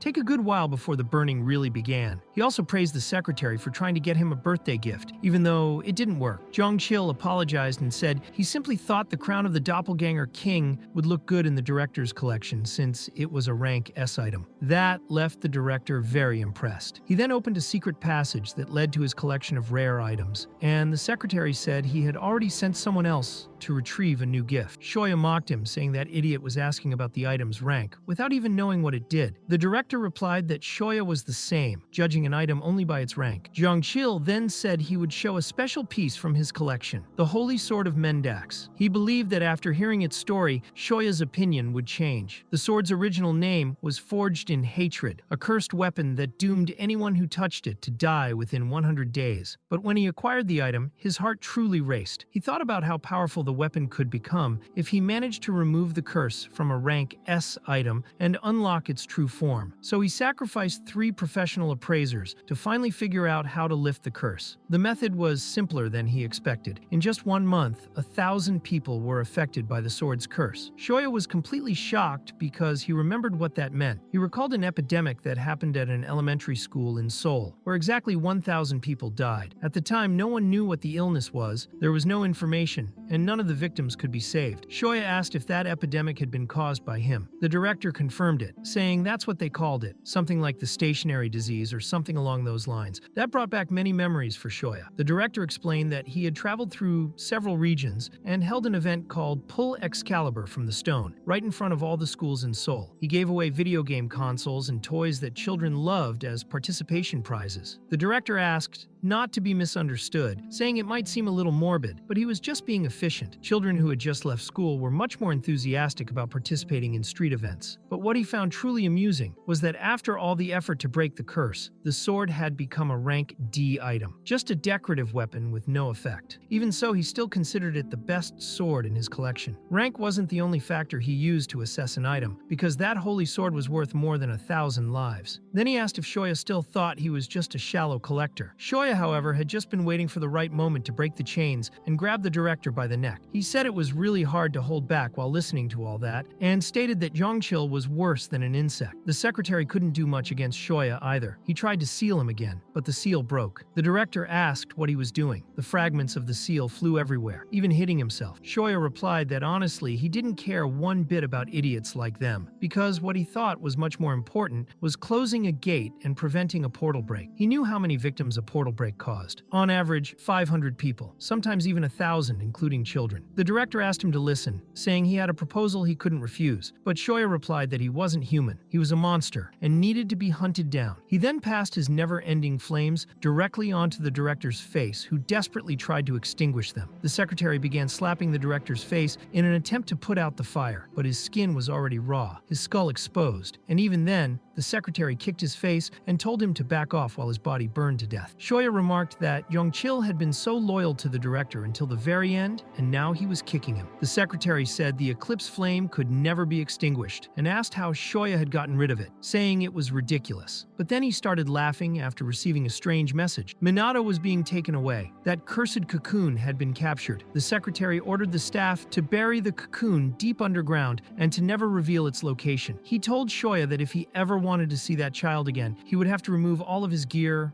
armor, helmet, shield, everything. Shoya, however, simply called Minato and told him to stay inside the cocoon, saying he would get in touch again soon. He confirmed that he could track his location by phone. Everything was fine, and if anything happened, just call him back. Jongchil asked if he had a phone inside the cocoon, and Shoya snapped back, asking if he was stupid. The next moment, the secretary was on the floor with his head pressed to the ground, begging for mercy and saying he would answer anything Shoya wanted. Shoya said he wanted the book, the secret book, and gave the secretary 30 seconds. He quickly opened the vault and unlocked all the secret books. Shoya grabbed him by the neck with his chain. The secretary begged, saying Shoya had promised to spare him if he handed over the books, but Shoya said he had been lying. As the secretary choked, Shoya gave him one last piece of advice for the afterlife, telling him to be more careful when choosing birthday presents. Later, Shoya and Minato were at Shoya's house. Shoya said Minato could explore the place freely, but Minato replied that he just wanted to eat some ramen first. Strangely enough, the ramen Shoya made was delicious, even though he didn't have much cooking skill. Since he only had to boil water, Shoya admitted that, yeah, there was no denying it. Suddenly, Minato felt that headache again. Shoya brought out a black crystal and asked him to look straight into it. It was an item he had obtained after defeating that necromancer last time, and apparently it might help Minato. He asked if Minato knew how to use a crystal ball. Minato said yes, and when he used it, a great power overwhelmed him. It was enough information to fill an entire library, maybe even more. It was magical knowledge from another world. Minato said that with this, his head wouldn't hurt for quite a while, and asked if that knowledge was related to the portal research. He said there was information about summoning magic. It seemed like some sort of diary, and everything was recorded in that place. Minato said he wanted to do this research and asked Shoya if it was okay. Shoya said of course he could give it his best, but first they would clean out that empty basement so he could settle in there. Later, on the front page news, there were reports about the fall of the Daegang Corporation and the rise of the Hunters Association, which had reached its peak popularity recently. Hana said it was unbelievable. She could hardly believe the Daegang Corporation had fallen in less than a day, and that the whole country was going to be turned upside upside down because of it. Suddenly, someone yelled and startled Hana, making her almost drop her phone. That person was Jang Pildo, the team leader responsible for the portal operation. He announced there were only 30 minutes left before the portal opened. He was frustrated to learn they needed to find another guild at this time, and mentioned it was a rank B portal. Then the call was cut off in his face. Hana asked what was going on, and Pildo answered that it was the Hero Guild, saying they couldn't come. Hana asked if they had just been told now, and then Jongjin showed up, saying that other guilds had also refused, as if it had been coordinated. Hana asked if that wasn't a crime, refusing a request from the association. But Jongjin explained that, even so, without those guilds, they couldn't attack the gate, so the guilds were using their own power as a form of blackmail. Hana was outraged by this, but Pildo said that's just how things were. Ever since Hana joined the association, she had become much stronger, and they could probably take on a rank B portal alone. But if she paid attention to the team's overall rank, she would see it wasn't possible to guarantee everyone's safety. Hana understood what he meant. With 5 minutes left before the portal opened, she asked if they could contact Shoya, and Jongjin replied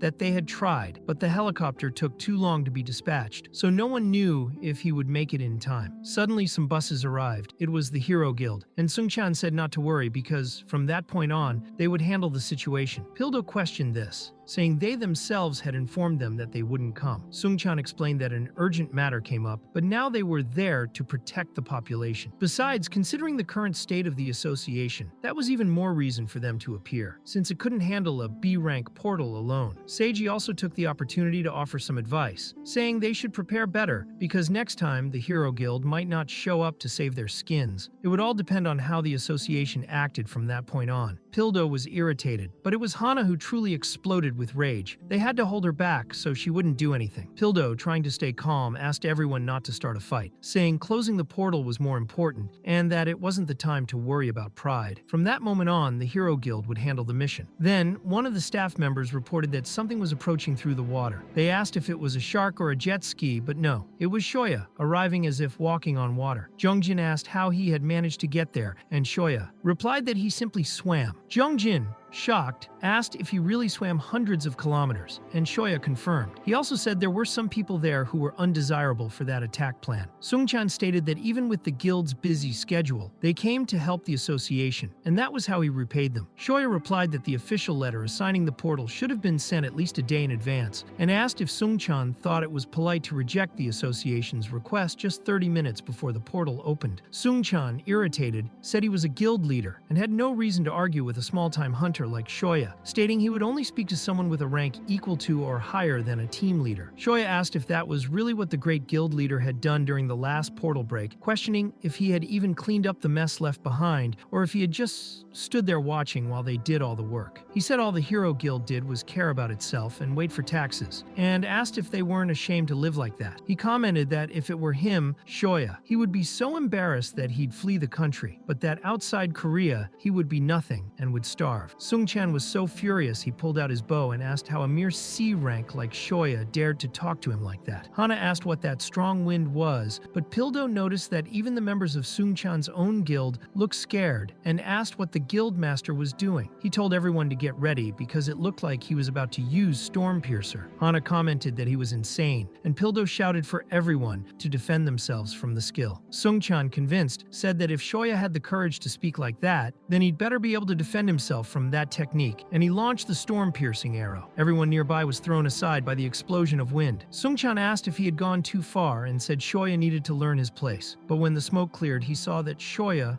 was completely unharmed and had even protected everyone around him. Shoya confirmed it and asked what Sungchan would do now, and Sungchan, stunned, said it was impossible. What kind of monster he was to come out unscathed from that attack. Sungchan said he couldn't be blamed for using that ability and declared he wouldn't help contain the portal, putting all the blame on Shoya. However, Shoya bound him with his finger chain and asked if Sungchan was really that inferior, worse than he had imagined. Then, without hesitation, he slammed the Hero Guild master to the ground, hitting his head hard and knocking knocking him out. Pildo announced that the portal was about to open, said they could leave the guild leader right there, and that they would do their job by preventing the portal break. Shoya commented that Sung-chan was very lucky, while the poor guy lay there drooling, completely knocked out. Later at dusk, the group came out of the portal successfully. They had completed the mission. The team members commented that it had been amazing, that with Hana and Shoya, the association had never been so strong. They said that with those two, they could even face A-rank portals with ease, but Pildo noted that this was actually a problem, because they were becoming too dependent on the two of them. He said the association needed to grow strong and united on its own, and they had to work hard not to be left behind. Later, at the Hunter Association headquarters, Sung-chan was being detained. He admitted that he had gone too far and asked the association for forgiveness. Jung-jin responded that he had not only refused the request to attack a portal 30 minutes before it opened, but it also happened to coincide with all the other guilds refusing to help as well. He said he would like Sung-chan to explain that. Sung-chan replied that it seemed like the association's authority had been growing too much lately. He admitted that, yes, there had been a sort of agreement among the guilds to protect themselves from punishment by erasing any evidence. Jung-jin said that in order to keep the association in check, the guilds had joined forces to show their strength, and asked if that was what he was confessing. Shoya asked if he had forced any guild to take part in this, and Sung-chan was left speechless. Jung-jin told him to think carefully about what he was going to say, because based on what happened that day alone, the Hero Guild would be forcibly dissolved, Sung-chan would have his hunter license revoked, and he would be treated as a criminal. However, the outcome could change depending on how much he cooperated. That was when Sung-chan started to talk. He said several guilds had participated in the agreement, including the Black Sky Guild. The association director was watching the interrogation and confirmed that, essentially, the 10 major guilds representing Korea had taken part in the conspiracy against the association. Shoya left the room and asked the director what he was going to do now. Ida replied that he would follow procedure. Shoya asked if he was being serious. Ida said he understood how Shoya felt, but in that country, each hunter was too valuable. Besides, Sung-chan was a rare A-class hunter, and the Hero Guild he led was one of the top 10. If they were punished too severely, it would create a dangerous gap within the association. Of course, Shoya was against this, but the director had no intention of letting it slide either. They needed time until the 5 other guilds could discuss the matter at the negotiation table. That was when they decided to play their trump card. Normally, the director would have ignored it, but this time he couldn't. So a week later, he met with Hana and Shoya. The director thanked them for coming so early, as the leaders of the 5 main guilds were also present. Ida explained that the paper in front of him listed the laws that were in conflict with the case and the corresponding penalties. The leader of the Sun Guild, Manseokchol, questioned whether refusing a request related to a gate was considered the crime of disruption and asked what that was supposed to mean. It was obvious that the guild could be dissolved if it made any mistake. Man declared that this didn't apply to the crimes they were being accused of, and that Ida knew it. The director replied that of course he knew it was nearly impossible to punish all of them in that situation. However, he also said there was a way to save money, which shocked everyone. Ida explained that first, the special support funds provided at the discretion of the association would be cut. Then everything would be made public through the media. The image of the guilds would deteriorate and their sponsors would back out one by one. The leader of the Wind Guild, Choi Young-suk, said that was going too far, stating that until now, the guilds had only protected the people of Korea. The director acknowledged their efforts, saying the association was very grateful for everyone's work. That was why they were offering a chance. He presented a bill related to portals that would be reviewed in that meeting, and said it would be very helpful if the leaders of Korea's top guilds agreed with the proposal. According to Article 2, Paragraph 4 of the Portal Act, upon securing a portal, it would be mandatory to request the presence of an association agent, and the victorious guild would have to follow the outlined guidelines. Cameras would be provided for each association staff member and installed at the scene, replacing the need for escorts. Shoya thought that this revealed their fear, because with that, information could no longer be monopolized, and deaths inside portals could no longer be minimized or hidden. The director commented that this was the law everyone had agreed to 5 years ago, so there was no loss,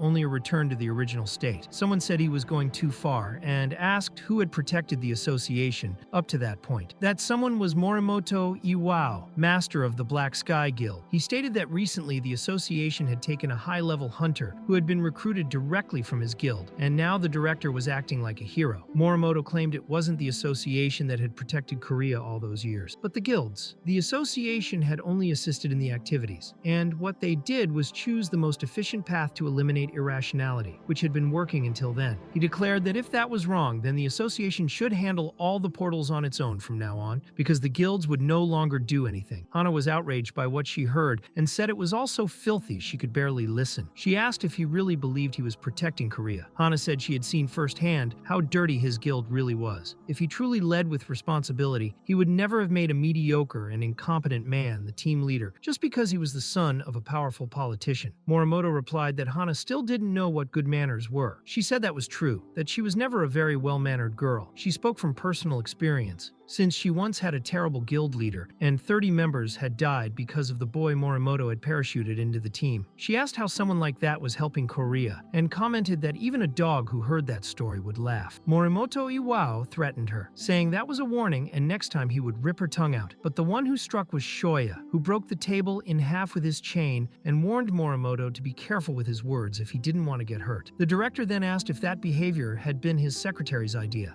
Later, the secretary was scolding everyone: Hana, Shoya, Pildo, and Jongjin. Even the director said that, in any case, he had received the consent form, so the goal was achieved. The director tried to say this to ease the bad atmosphere, but it did not work very well since the secretary still looked at Hana very severely. She explained that the negotiation was intended to put appropriate pressure on each guild leader because the real goal was to solidify the association's position. However, instead of applying pressure strategically, they ended up just venting. Hana and Shoya apologized. The director then said that the next step would be to discuss countermeasures, since the guild leaders were acting on their own and were not standing still. Pildo commented that if they had done something as insignificant as refusing to attack the portal, then they would surely pressure in other ways. Jongjin agreed, saying that without the guilds, it would be impossible to attack that portal, and that there would always be many ways to try to attack the association. The secretary stated that at this point there was no choice but to attack first, and asked what the others suggested. She said they were already putting all possible legal pressure on the guilds, but could still interfere with the gate assignments. Jongjin said this was a simple but very powerful method, because if the gates were not assigned to any guild, they would have no choice but to remain idle. However, Hana reminded that this would mean the association would have to conquer alone all the gates that opened in Korea, which would be a huge burden. At that moment, everyone looked at Shoya at the same time, since the final decision would be his. Shoya said he wanted to do it that way, and that he wanted the position of deputy director for 6 months. He guaranteed he would make the association's agents able to attack even Class A gates. Pildo agreed and said he was willing to give up his position for that reason, because he knew he could not depend on the hunter, Shoya, forever. But his agents would be very happy to receive that kind of training. Ada said that was fine, that it was great, and that he would appoint the King Army as vice chief of the team. However, he asked if it would really be possible to do all that in just 6 months. Shoya admitted it would be difficult, but that it was possible, and that the most important thing was to make sure everything was well explained to all agents, since he himself would not enter the lab. Later, Jongjin was standing in front of a portal, visibly shocked. They had recently been informed that the portal was only 5 centimeters in diameter, but its growth rate was enormous. Meanwhile, in the Black Sky Guild, a messenger informed that the portal was estimated to be Class A and that it would open completely in 5 hours. Morimoto said that if it were in Mapogu, it would be under their jurisdiction, and that the guild would help at the right time. He thought the guild's image had already been severely hit by the failure in the last attack, but found it incredible that such an opportunity had arisen. The messenger commented that there were some cooperation requests with other guilds, but Morimoto refused them all. He said the attack would be done alone because all they needed was for the Black Sky Guild to be in the spotlight. He ordered all Class B or higher personnel to leave within an hour. Later, he gathered the whole group and said that the gate was an excellent opportunity to reinforce to the public the guild's power, making it clear that mistakes would not be tolerated. But at that moment, the messenger arrived with an urgent message saying that there was still no invasion request made by the association itself. It seemed they were going to attack on their own. Morimoto was surprised and asked how that was possible. At that instant, the portal was already completely open, and Bike told everyone that they were entering hell. He said no one would die, but it would be so difficult that everyone would wish for death because it would be more painful than anyone imagined. The recruits were trembling with fear, but Bike said everything was already prepared and they could go in. The director asked if everything would go well, and Jongjin replied that there was not much to say. Shoya,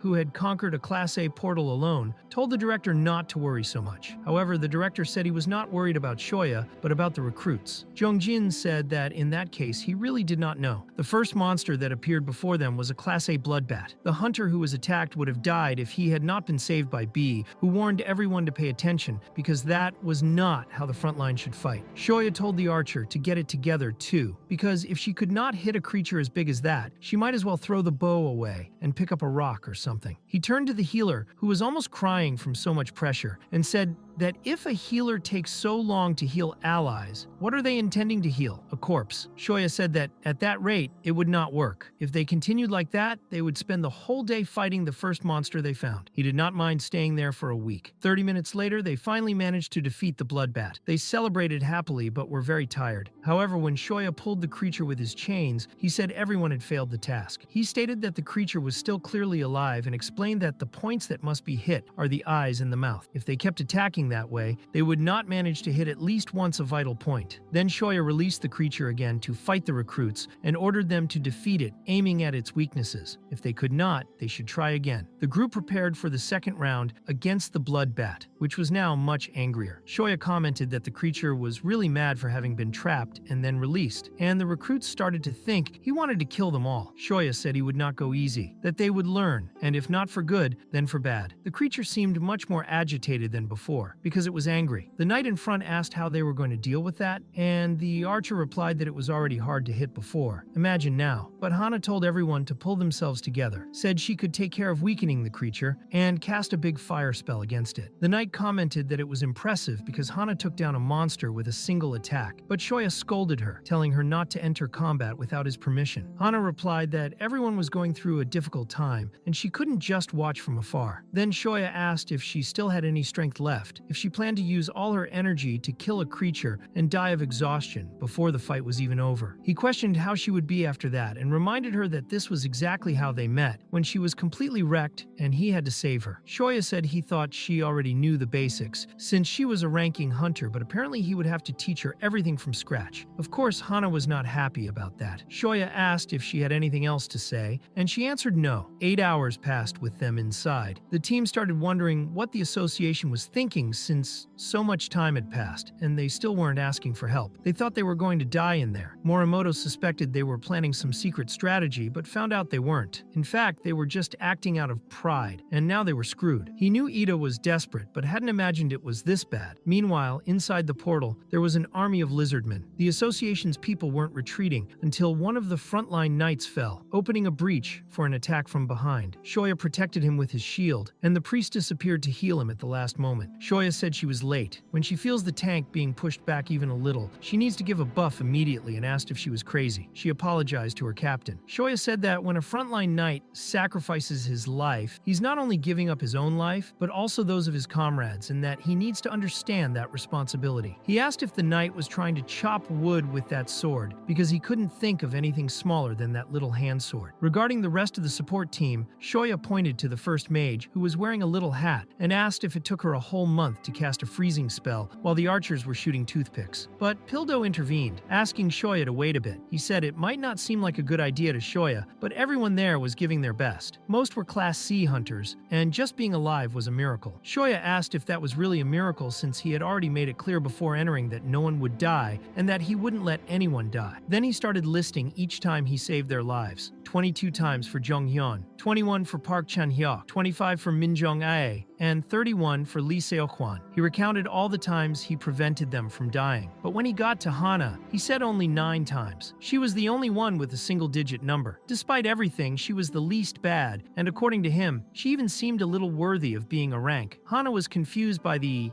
a little, but Shoya said that no matter how hard the game was, if she kept practicing, she would complete it eventually. Everyone could continue the strategy calmly, and he would keep practicing, putting coins into their arcade. If necessary, they would stay there until tomorrow. Then he said they could start again. Hana asked if that was only a 1-minute break, and Shoya replied it was 3 minutes, enough time to catch their breath, and ordered everyone to line up. Hana said he was crazy, and Pildo agreed, but Shoya had already taken down the shield, and the lizardmen advanced. Everyone panicked, but they knew they had to get out alive. Outside, the association noticed that the damn guilds were already negotiating among themselves. The director asked where Shoya was and what the situation inside was. Jongjin replied that no change had been observed at the gate, even after all that time. Maybe the director should consider asking the guild for support just in case, but he preferred to wait a little longer. Later, Pildo was completely exhausted, as was everyone else. They were facing the boss, the monster Sanatos, and even though everyone was wrecked, Shoya ordered everyone to stand up. He said the only way out was to kill that beast. Anyone could see its weak point, which were its 5 heads. It wasn't easy, but they just had to do it, and he ordered them to kill the creature as quickly as possible. Hana, already completely overwhelmed, cast another fireball and hit one of the creature's snake heads. Shoya asked if she still had enough energy because using so much mana at the start, she wouldn't be able to orient herself in the fight against the boss. He wanted to know if that was really what she wanted to be, but Hana told him to shut up, calling him a bastard. However, the next moment, he saved her life again because the snake almost tore her head off. Shoya said that was the 12th time he had saved her life and asked if she was really a rank A hunter. Meanwhile, outside, more than 12 hours had passed since the attack began. Morimoto said Ada would have to make a decision there. The safety of the people and the association's reputation were at risk. He would have to choose which to prioritize. Just as Ada was about to say something, the gate was cleared and Buang came out unharmed, without a scratch. The director said he had done very well and asked if the others were okay too. Shoya replied yes, everyone was fine, but clearly that was not true. They were injured, tired, and destroyed. The director wanted to know exactly what had happened to them, and Shoya answered that he did exactly what he promised. He was training them. No one died, so everything was fine. The healer said she was just trying to heal, and the director asked if she was okay. In the only reflex she had, she healed the director himself, and then immediately collapsed face down on the floor because her mana was gone. The director wanted to know what the hell Shoya had done with the association's agents. Later, in an apartment building, Pildo was returning home, greeted by his family. He was so happy to finally be back. Lying in bed, he thought he would have to do that for another 6 months. He wondered if he could handle it all until he heard a voice calling him. It wasn't his daughter or his wife. It was Shoya, asking how long he was going to stay lying down. When Pildo woke up startled, he realized it was all a dream. He was still in front of the portal. Shoya said he was taking a nap, and that many others were too. Then he said the next gate was in Buzan in 8 hours, and ordered them to take a bus. The team wondered how that could be since they had barely come out alive from that hell and were now already going to another. Shoya didn't even bother to answer, and Pildo said he had no idea either. But then Manseokchil, leader of the Sun Guild, said it was all a farce. He said the association was a lie, and it made no sense to attack a rank A portal claiming it was rank C. They falsely announced the dungeon's difficulty, and it was impossible for the association to clear a rank A portal alone. Everyone started agreeing, saying it was a scam. They commented that those careless hunters, who barely managed to pass a rank D or F dungeon, were now saying they had beaten a rank A. They started calling them frauds, saying they were all a scam. Shoya asked Pildo what he was going to do now. He said that if he did not have the courage to refute, they would continue lying about him. Pildo, very angry, stood up with the last bit of strength he had and went to the front of Manseokchil, where he threw something on the ground, almost at his feet. Mok asked what kind of insolence that was until he realized that the object on the floor was one of Sanatos's fangs, which proved that they had really faced a rank A dungeon boss. Even Morimoto recognized it, but Mace tried to say it was impossible, suggesting that they had bought it on the black market. He justified this by saying there was only one fang, but then, one by one, each of them threw the fangs they had at Manseokchil's feet. First Hana, then those in the front line, then the archer.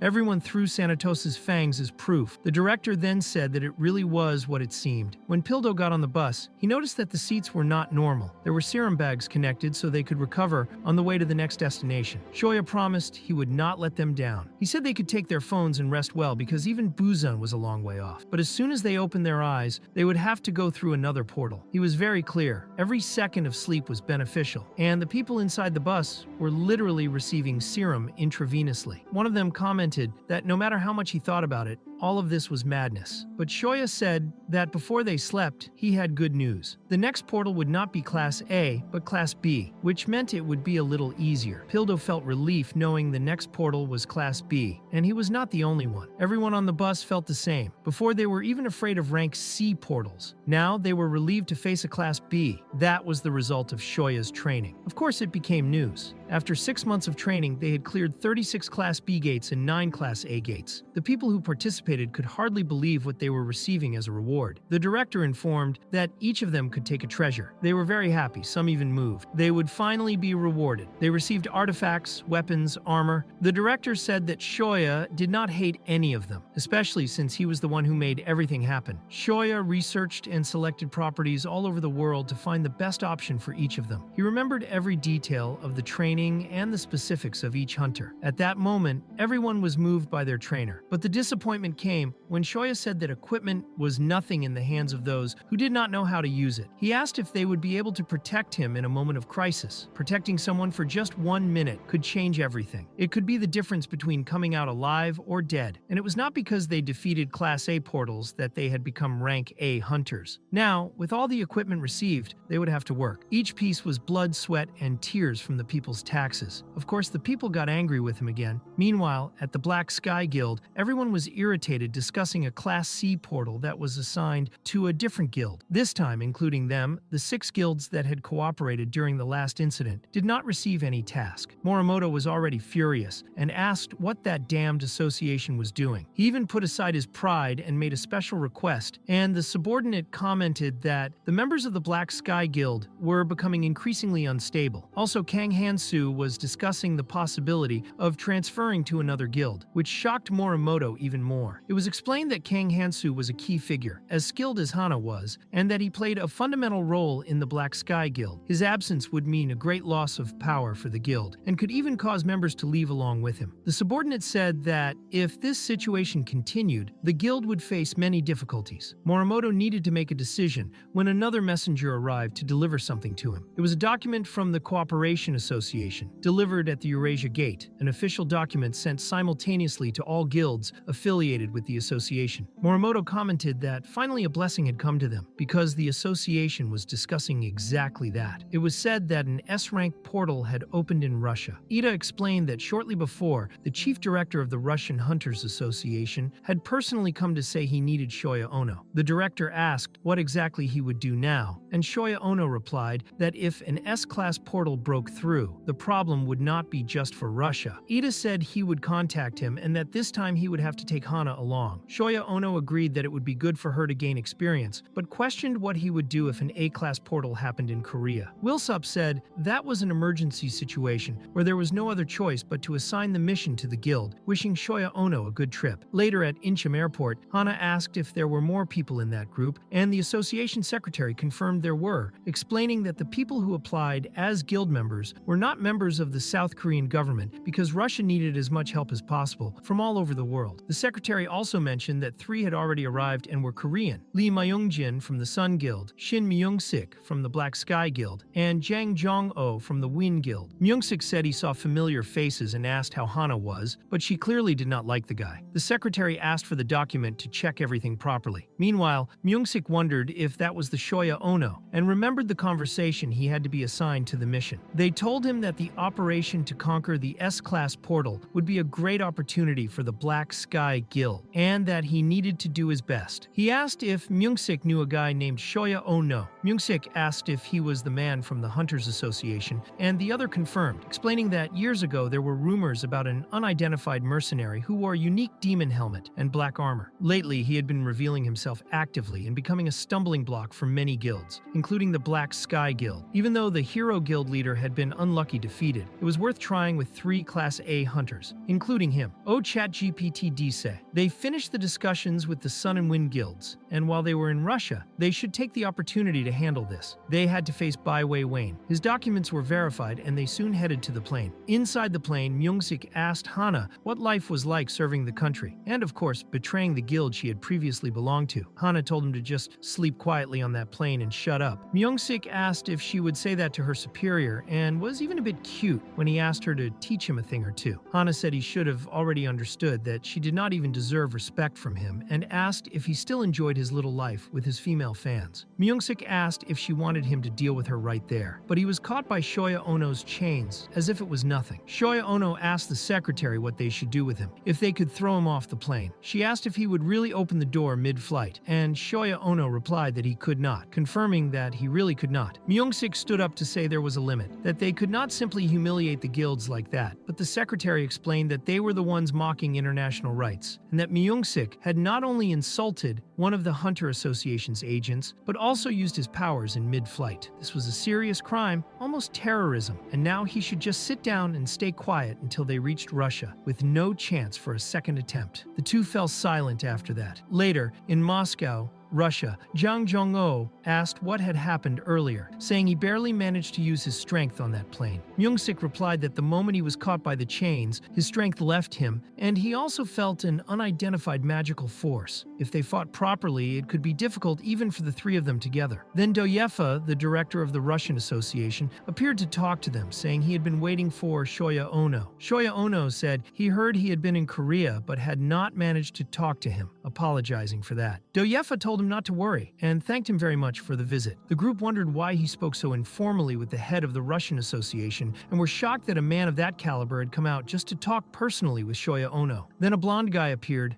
very happy to see Shoya Ono, and ran for a hug saying he had missed him a lot, but got slapped in the face. Shoya Ono did not even want to look at him. The blonde asked why he was being so cold, and Shoya Ono replied that the last time he hugged him like that, a rumor spread that he was gay. The three wondered if that was Gregory, since there are only 6 rank S hunters worldwide, and Gregory is one of them. Unlike his playful nature, he was like an evil spirit in battle, a free personality to the point of refusing the president's dinner invitation 3 times. They were completely shocked and wondered if they really received the mission to kill this man. The secretary approached Gregory, asking him to step away from their precious agent now. Gregory was happy to see her and tried to hug her but got another slap. The secretary took the opportunity to introduce Hana to a ranked Korean fire mage. He made a formal introduction, bowed like a normal person, and the other 3 thought they could take the chance to get to know him and be polite. But Shoya Ono said they could go their way. Doyefa asked if he would not introduce those 3, and Shoya Ono replied that he had no idea who they were. Later, settled in, Hana commented that she never imagined Shoya Ono would be so close to Gregory, a person she really admired, and asked how they became so close. The secretary explained that this was the second time an S-rank portal appeared in Russia. At the time of the first portal, Gregory was surrounded by the monster boss and his subordinates almost died, so Shoya Ono appeared leading a special force and successfully ended that attack. Hana said she had been through something similar, and the secretary said most hunters who met Shoya Ono were like that. Hana then asked if Shoya Ono saved Gregory's life, who really was first class. Shoya Ono asked who they were talking about, and Hana said nothing, they were just gossiping. They started eating cookies, and Hana commented that, by the way, if that was only the second S-class portal, it was a cruel coincidence, even considering Russia's vast size. Shoya Ono said it might actually not be a coincidence, and asked Hana if she had ever thought about why the portals open. Hana said she had vaguely thought maybe it was connected to another dimension, like a warning of something coming. Shoya Ono said that was not bad, but then asked what would happen if a portal more dangerous than an S-class opened with the same frequency as a C-class portal.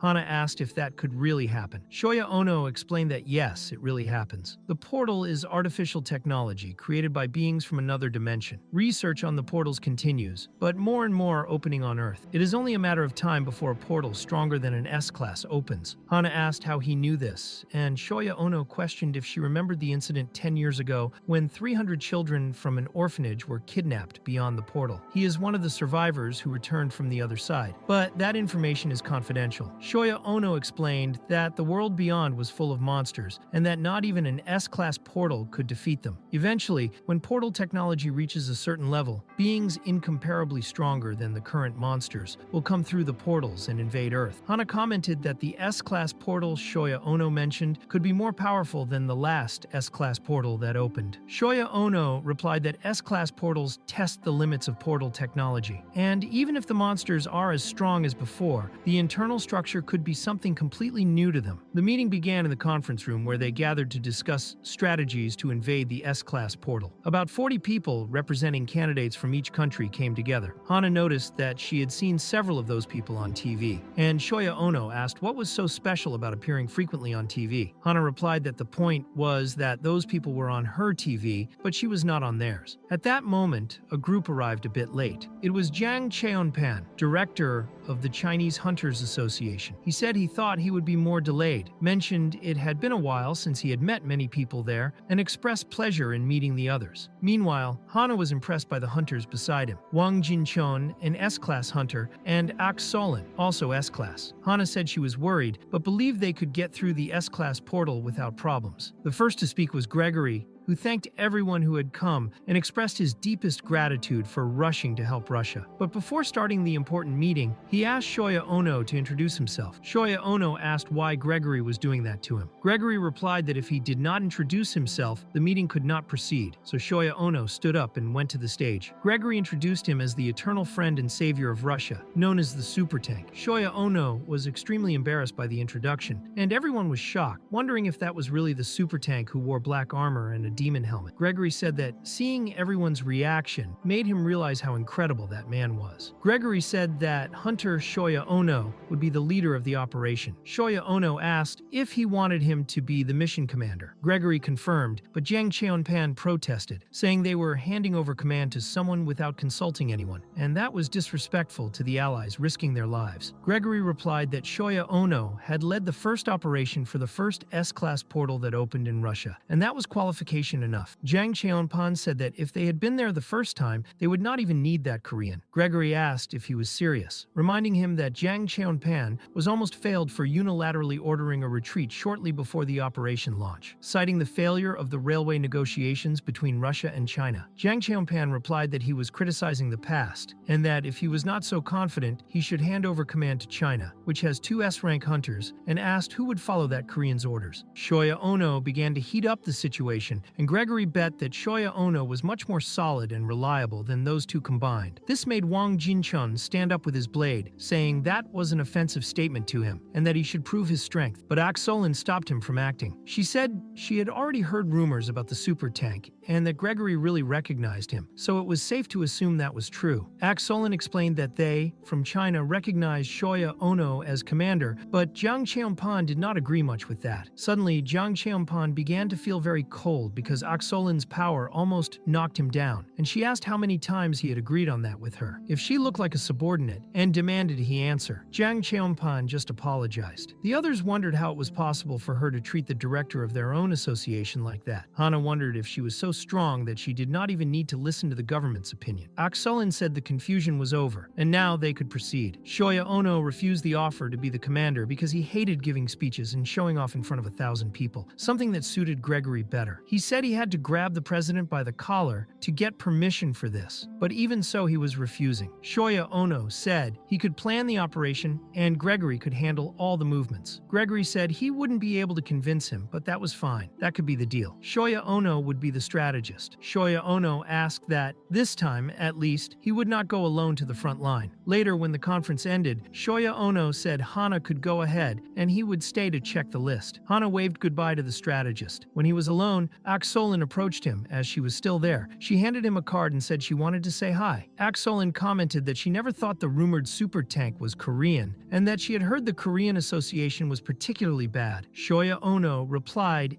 it could be better. She said, as expected, Korea was too small a place for him. Solon made an informal proposal for him to join the Celestial Guild and command this world together. Shoya Ono asked if she wanted to conquer the world, just as the United States has been trying to do for years. Solon answered that more precisely, she wanted to change the world. The universal law and order that existed before the portals opened no longer applied in that situation.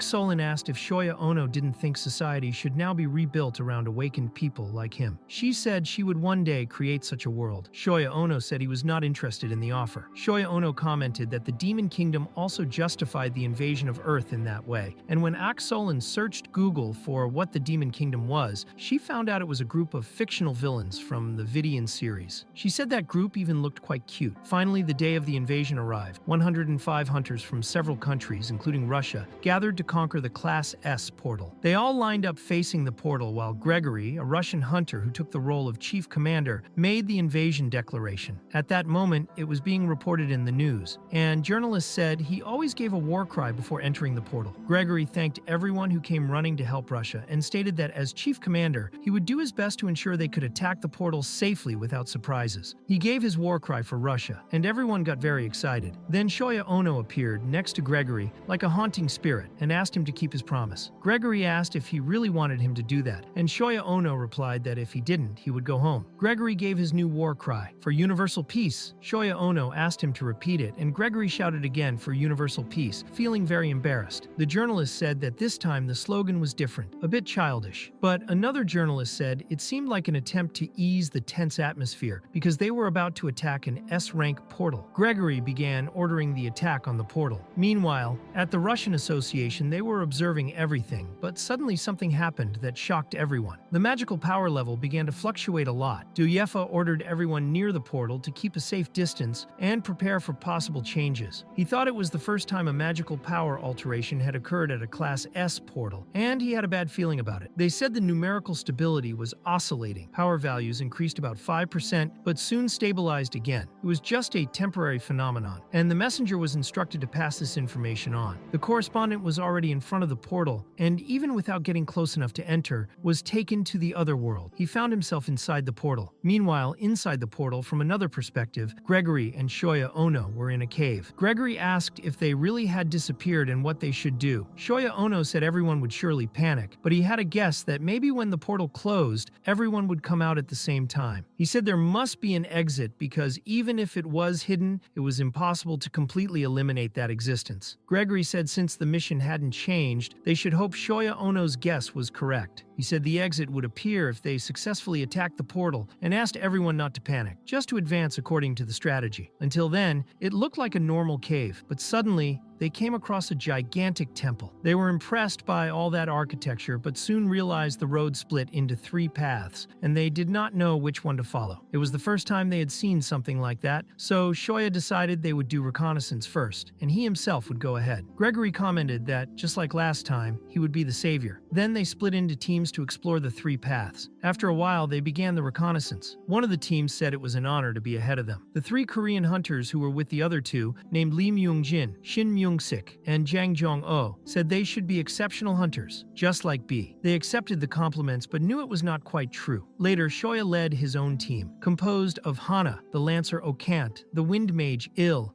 the healer Sarah, and the rear knight Kirion. All the hunters were rank E. Shin Myung-sik asked what he would do, and Shoya replied that he would take care of communications, handing him a crystal for that, saying he would be the communications soldier. Shin Myung-sik asked if that was all he would do, since Jang Jong-oh would be responsible for holding all the potions while he carried everyone's water bottle at the same time. Shin Myung-sik felt humiliated, but no one there was in a great position, and as the charlatans they were, they couldn't complain. They began to follow the dark path, with Shoya in front, illuminating everything with his magic. When they reached a point where Shoya hesitated, he grabbed Jang Jong-oh with his chain and threw him forward to see what was there. The poor guy was terrified but stayed intact for a few seconds. After that, he exploded, but Shoya prevented him from getting hurt by creating a chain cocoon around him. Jang Jong-oh almost had a heart attack but was okay. He asked why Shoya had done that, and Hana explained that it was a trap, a new pattern, a different risk appearing in and Class S portals. Shoya said that now they could arbitrarily customize the environment inside the portal. If you're enjoying the content, don't forget to subscribe to the channel and turn on notifications so you don't miss anything new. Also, if you want to support even more, consider becoming a member to receive exclusive benefits. I'm counting on you to help the channel grow more and more. Thank you very much. And more. Thank you very much. And more. Thank you very much. And more. Thank you very much.